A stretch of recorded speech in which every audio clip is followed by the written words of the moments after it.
विद्यार्थी मित्रांनो, आज आपण वर्किंग कॅपिटल मॅनेजमेंट याचा पहिला प्रॉब्लेम पाहणार आहोत. या पहिल्या प्रॉब्लेममध्ये प्रॉब्लेम असा दिसून येईल की या ठिकाणी पहा काय म्हणतं की Sanjay industries Nanded requested you to prepare a statement showing working capital requirement for a level of activity of 30,000 units of output for the year 2018.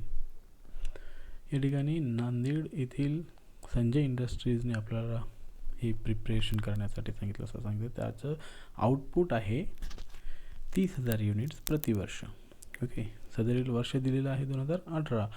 The cost structure for the companies product for the above mentioned activity म्हणजेच या ठिकाणी आपल्याला किती दिलेले आहे 30,000 unit produce करण्यासाठी काय काय खर्च लागतो is given below. Particulars raw material per unit cost किती आहे 20 रुपये रॉ मटेरियलची. डायरेक्ट लेबर्स आहेत 5 रुपये. त्यानंतर आहेत ओव्हरहेड्स 15 रुपये. असं टोटल खर्च आहे किंवा टोटल आपलं एक्सपेंडिचर आहे 40 रुपये. ओके, आणि प्रॉफिट त्यामध्ये आहे 10 रुपये प्रति युनिट. म्हणजे selling price per unit becomes 50 rupees. हे 50 रुपीज कसे बनलेले आहेत 20 रुपये रॉ मटेरियलचे, डायरेक्ट लेबरचे 5 रुपये आणि 15 रुपये ओव्हरहेड्सचे व 10 रुपये प्रॉफिटचे, असे मिळून टोटल 50 रुपये. ॲडिशनल इन्फॉर्मेशन आपल्याला दिलेली आहे. या ॲडिशनल इन्फॉर्मेशनमध्ये काय काय दिलेलं आहे बघा. या ठिकाणी सांगितलं की past experience indicates that the raw materials are held in stock on an average of 2 months. काय सांगितलेलं आहे की जे रॉ मटेरियल्स आहे त्या रॉ मटेरियल्स हे आपल्याकडं ॲव्हरेजली आजपर्यंतचा मागील इतिहास जर बघितला या कंपनीचा, तर ही कंपनी जवळपास 2 महिन्याचा स्टॉक जो आहे ॲव्हरेजमध्ये रॉ मटेरियलचा ठेवते. ओके, त्यानंतर या ठिकाणी पहा सेकंड नंबर आहे. सेकंड नंबर काय सांगते बघा की work in progress in bracket 100% complete in regard to materials. मटेरियलच्या संदर्भामध्ये 100% कंप्लीट आहे work in progress. And 50% for labour and overheads. जे काही आपल्याकडं लेबर आणि ओव्हरहेड्स दिलेले आहेत त्याच्या 50% तेवढं काय झालेलं आहे वर्क इन प्रोग्रेस कंप्लीट झालेलं आहे. अशा प्रकारची माहिती दिलेली आहे सेकंड ॲडिशनल इन्फॉर्मेशनमध्ये. त्यानंतर आहे finished goods are in stock on an average of 1 month. जे काही आपलं फिनिश्ड गुड्स तयार होतील या रॉ मटेरियलच्या वगैरे सहाय्याने, तर त्याची ॲन अन ॲव्हरेज आपण किती 1 महिन्यासाठी हे फिनिश्ड गुड्स काय असतात या कंपनीचे शिल्लक राहतात. ठीक आहे, स्टॉकमध्ये राहतात. त्यानंतर क्रेडिट अलाउड बाय सप्लायर्स.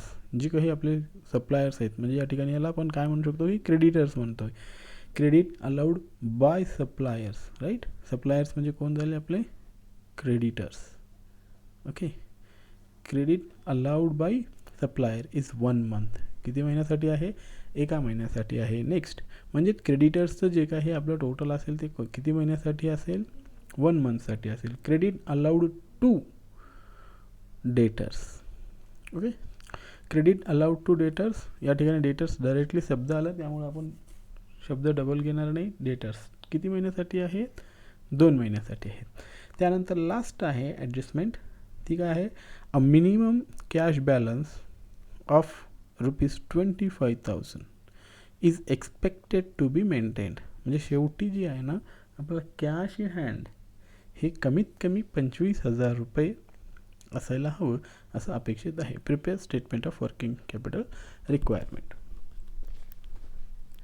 या प्रॉब्लेममध्ये आता आपण पाहिलं की काय आहे एक नांदेडची कंपनी आहे. जी कंपनी काय सांगते की आमचं एक वर्किंग कॅपिटल रिक्वायरमेंट किती असेल हे काढून द्या म्हणतं. मग त्याच्यासाठी त्यांचं कॉस्ट कसं आहे या ठिकाणी पाहू शकता की आपण टोटल प्रोडक्शन आहे 30,000 युनिट्स.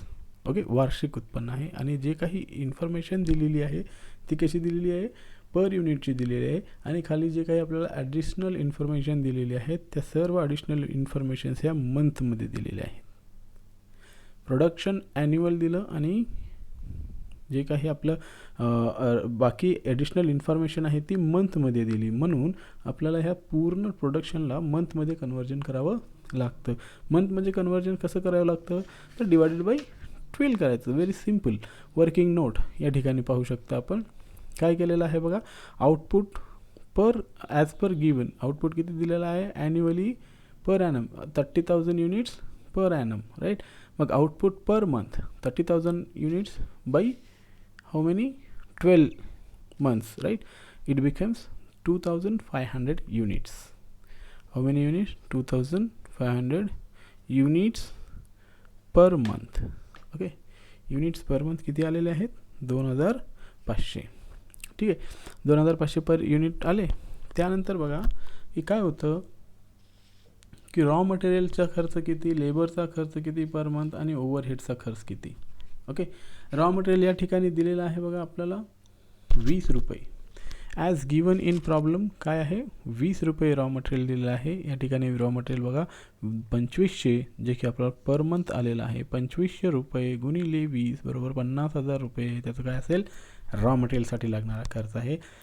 लेबर पर मंथ आहेत 5 रुपये. 2,500 म्हणजे 2,500 गुणिले 5 बरोबर 1,250. ओव्हरहेड्स पर मंथ आहेत 15 रुपये म्हणजेच 2,500 काय आहे per unit output. Per month output आहे. पर मंथ आउटपुट किती आहे 2,500. 2,500 आउटपुट आहे. त्यासाठी लेबर किती लागणार आहेत 15 रुपये पर युनिट, राईट. हे कुठे आहे पर युनिट, तर पर युनिट आपल्याला इथं प्रॉब्लेममध्ये दिलेलं आहे. ओके, किती झाले 37,500, राईट. त्यानंतर बघा ह्याची टोटल किती झाली मग 1,00,000 रुपये. टोटल आपल्याला महिन्यासाठी खर्च किती रिक्वायर्ड आहे 1,00,000 रुपये आपल्याला लागणार आहेत. ओके, मग याच्यासाठी आपल्याला स्टेटमेंट करायचं. हा काय झाला आपल्याला एक महिन्यासाठी लमसम लागणारा खर्च आहे, राईट. एवढे वस्तू उत्पादन करण्यासाठी म्हणजे किती युनिट्स 2,500 युनिट्स प्रोड्यूस करण्यासाठी 1,00,000 रुपये आपल्याला खर्च लागणार आहे. त्याचबरोबर या ठिकाणी आपल्याला काय करायचे आहे वर्किंग कॅपिटल काढायचे. वर्किंग कॅपिटल म्हणजे काय आहे, तर वर्किंग कॅपिटल म्हणजे current assets minus current liabilities, ज्याला आपण नेट वर्किंग कॅपिटल असं म्हणतो. मग आपले करंट असेट्स काय आहेत, करंट लायबिलिटीज काय आहेत, या ठिकाणी आपल्याला ॲडजस्टमेंटमध्ये दिलेलं आहे बघा.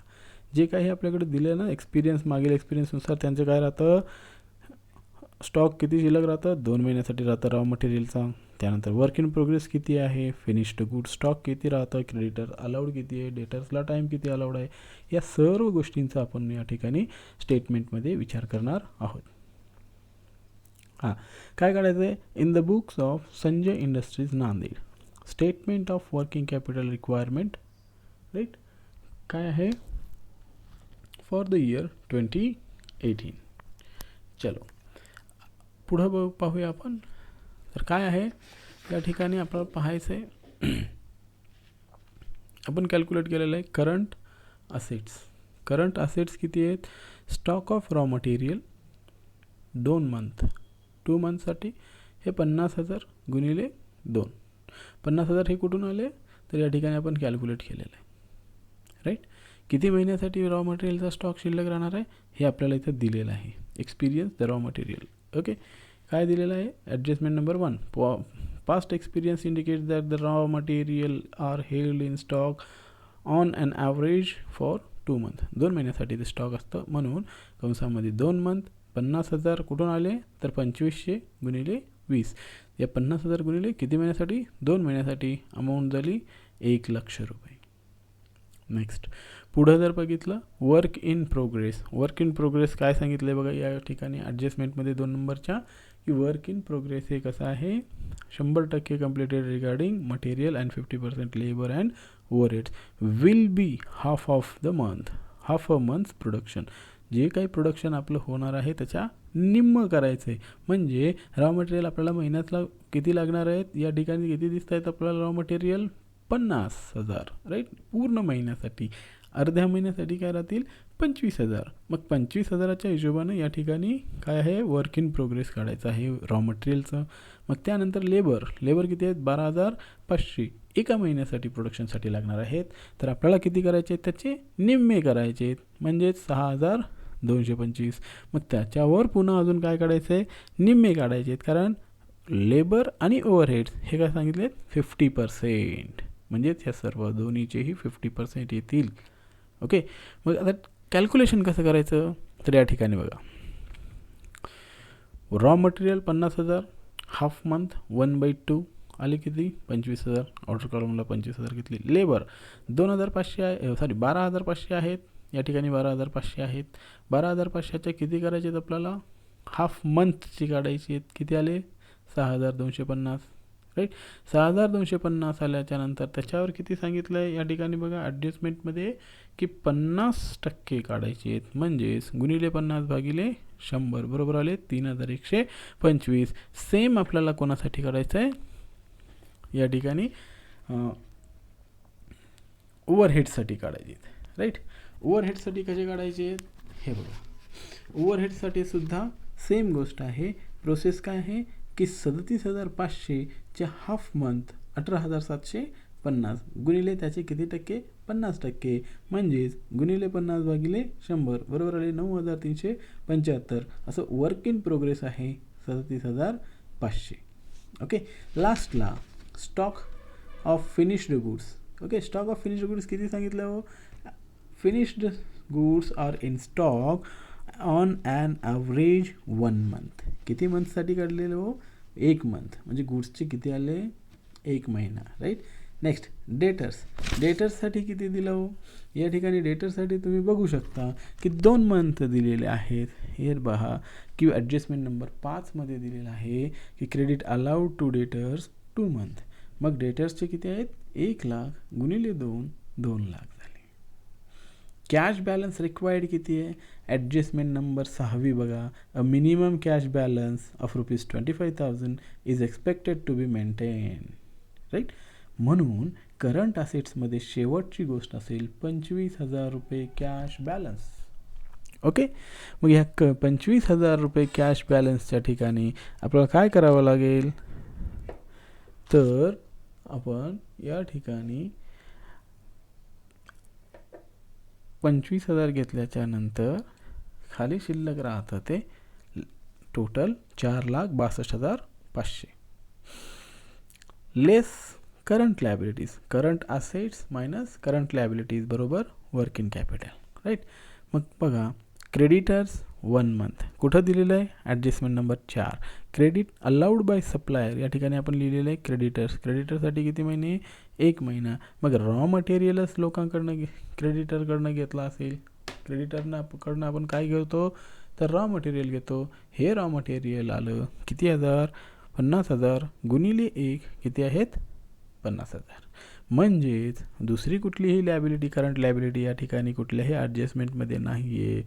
म्हणून आपण काय करू शकतो, डायरेक्टली कॅल्क्युलेट करू की 4,62,500 वजा 50,000 बरोबर 4,12,500 इज वर्किंग कॅपिटल रिक्वायरमेंट.